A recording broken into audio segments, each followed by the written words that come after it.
Kapangit naman pakinggan, Sugar Daddy. Si Dominic Roque, tsaka. Clarify ko lang, no? O nga, Daddy Bull. Daddy na na. Bakla na, matanda pa. Ano ba naman yan?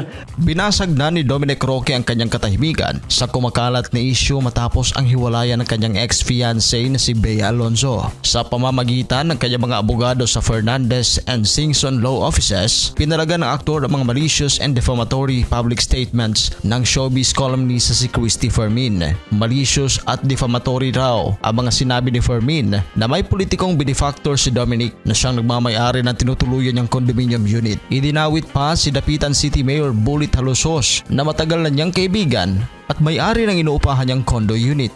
Nahihiya raw si Dominic at humingi siya ng paumanhin kay Mayor Bullit at sa pamilya nito. Bagamat naintindihan raw niya na bilang artista at kilalang personalidad, bukas ang ilang parte ng buhay niya sa publiko. Ngunit hindi raw lisensya ng mga mainstream media at independent vloggers ang free speech o freedom of the press dahil may mga batas na nagpoprotekta sa integridad ng isang individual laban sa public, malicious and defamatory statements. Kapwa itinanggi naman ni nadapitan Mayor Bullit Halusos at Quezon City 4th District Congressman Bong Suntay ang malisyosong usapin sa pagkakaugnay nila sa aktor na si Dominic Roque. Ayon sa dalawa, nakaibigan nilang aktor dahil sa pareha silang hilig sa motorsiklo ng higit-mahigit 10 taon na. Ang nasabing condominium ng alkalde ay pinarerentahan sa aktor sa murang halaga o presyong kaibigan ng higit 3 taon. Sinabi naman ni Suntay na naging endorser niya ng kanyang gasolinahan ang aktor at walang katotohanan na binigyan niya ng gas station ang aktor.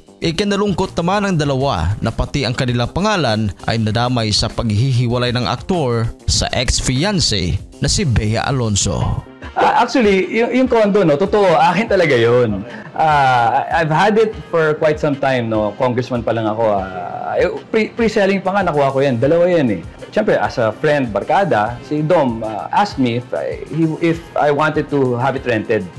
Inaano ko nga siya eh, pare, bayaran mo na yung utang ko.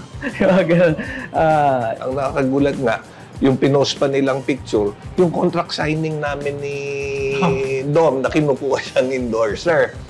Pero wala naman din katotohanan na binigyan siya ng gasolina. No?